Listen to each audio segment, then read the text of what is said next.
Hey everyone, it's me, Sarah Wiseman. Today we are talking about a subject that I personally love. Can you tell when a relationship is over? Learn why the signs and signals of endings are always clear. I love this because we tend to hold on. We have this cultural belief that um, a love relationship should either be, this very long-term partnership or till death do us part marriage. It should be like we meet and then boom, that's it. We're just together with this person. Or a family relationship should basically be birth to death. Or a friendship, we should have a BFF, a best friend forever, or at least a BF, and that we should keep our same friend groups. Some people meet their friends in kindergarten and then that's just how it is. We have these ideas about soulmates, like we meet someone, our soulmate, our true love, our twin flame, which I don't believe in, and like boom, locked, it's all locked down. But of course, we all know that none of it works this way. Even if we have managed in our own lives to have these really long-term relationships, maybe it's great and maybe it's a sign of stuckness. I don't know. Like you have to determine where you are in your own relationships, but kind of letting go of the idea that longevity is the sign of relationship health, and kind of letting go of the idea that once you meet and are friends that you're never going to change outside of that the relationship isn't going to shift. um, I think the key to know what to know about relationships is that when you start to feel sticky or stuck or disgruntled, and this could be any kind of relationship, this is the universe giving you the nudge that something isn't quite in balance energetically. So something might not be in balance and you need to take care of that imbalance, or something might be in balance and you realize, I'm never going to fix this. It's toxic for me to stay. So looking at it this way, like anytime you sense those feelings of like, if those are starting to come up more and more, every time you're around this person, you're feeling that sort of disgruntled. Again, you're going to look for, you know, I'm learning some kind of karmic lesson here, because that's what relationships are all about. They're all about helping us learn karmic lessons. Um, so what's the karmic lesson I'm learning? And basically, like, can I learn it with this person, or is there no hope whatsoever? And I just need to let this go and move on to a different relationship. Because sometimes you can fix it and you can work on it and you can commit to it and you can make it better, and that's great. And sometimes, if you're the only party that wants to fix it and work on it, or if the other person is the only party, I suppose, um, there's just no future there. Like the karmic lesson stands there waiting to be learned. Are you going to be able to learn it with this person? Or is the karma not going to be completed in this lifetime? It's too toxic to stay. Better just to go. So when you get to these points, it gets really confusing because, sometimes there's a grand gesture sign that a relationship is over, like a betrayal might be a deal breaker for most people, or um, someone, steals your bank account, and that could probably be a pretty big breakup thing, or something like that. It could be a lot of funny things too, but there may be just some deal breaker that is just like, this is it. I'm no more. I'm done. It's been sticky for a long time, and now they wore the same the same outfit as me to this event, and that's it, I'm done. I don't know. But what you're going to look for is, one, your inner feeling. And then so you look for, how do I feel? Do I feel sticky, stuck, disgruntled, angry, cranky? Trust your feelings. And then you're going to decide, can this be worked on or fixed or not?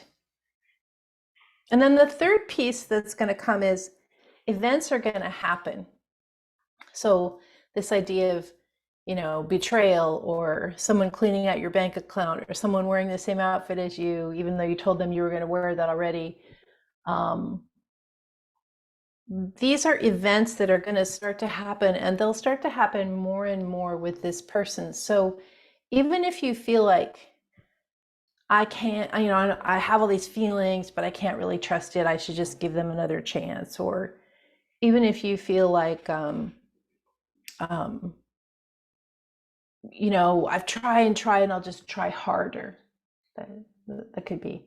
But when these events start to come, there will be some events, just as you probably met this person in a convergence, a synchronicity that happened that really caused you to pay attention. It was synchronicities are disruptors. So you met them, it was a disruptor, you paid attention, and that's one of the reasons why you connected so quickly, or so completely.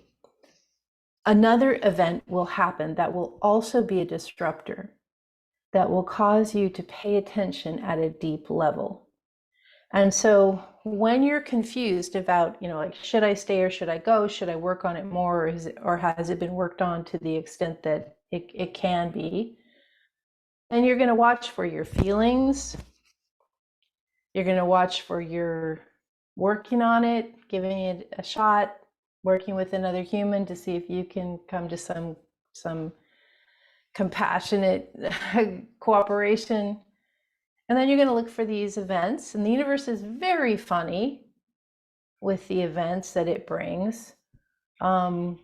Things might happen, that don't seem to be related, but maybe you're driving to meet that person and your car breaks down. That would be that kind of disruptor, unexpected event. Boom, it's keeping you away. Or that's a pretty good one. Or you say to yourself, no more, I can't deal with this behavior anymore. And then really right immediately after, it happens again. Like right after you've made this claim, like this is it, boom, it happens again. So you're going to know the signs, because they're going to bring an awareness to you, like, that's weird, or what's that about? And as you relate this disruptor and try and figure out what it is, because we're always, whenever synchronicities happen, we're like, what is this? How does this relate? What is the universe trying to get me to know? You look at that disruptor, and pretty soon, if the relationship is meant to be released or completed or let go, you're going to get disruptor after disruptor after disruptor. Now, the easier path is to know how you feel, to do your work with someone else, transparently right away from the beginning, so that you can avoid the discomfort of disruptors. However, it doesn't always work that way, right? So we may need several disruptors to come in a row, a chain of events or a series of events that point directly to, like, this has run its course. So just be aware. And then, of course, the fourth way, which is always available, I'm trying to give you the kind of like the earth way, the way that things will come in your real life. But then, of course, we can always go into meditation, ask the guides, use the rose technique, some of the other techniques we use, work soul to soul. We can do all of this work in the divine realm, which of course is pointing you in very, very clear direction. I personally like to do, I just personally like to take a lot of time and never like go off in a huff or close things off. I like to just kind of see what's possible between one soul and another. So I'm working with all of the various tools that I have. And the one thing I'm not doing is holding on to outcome, like this has to work. I can't let go. Maybe, maybe not. You can decide that. I mean, if you think about it, some of you have friends from kindergarten that you're still really close with. It's great. Most of us, we don't even remember the names of the people we were in kindergarten with. They've gone on, we've gone on. We don't remember people from our high school probably, or we're not in touch with them. We don't connect with people we were in jobs with. Maybe even we have exes and we're actually just not in touch with them. So this idea that one relationship has to stick with you for your whole life, it may be a wonderful, beautiful relationship, or it may be just that the time for this relationship, as you work through your karmic lessons, then the relationship is complete. So letting go of the need to control or grasp or hold, and trusting that the universe is taking you to exactly the people you're supposed to meet, who you will be continuing to learn soul lessons with, as we continue to learn soul lessons in day after day after day with every single person, every person as our teacher that comes into contact with us. I am SARA Wiseman, and you'll find me at sarawiseman.com.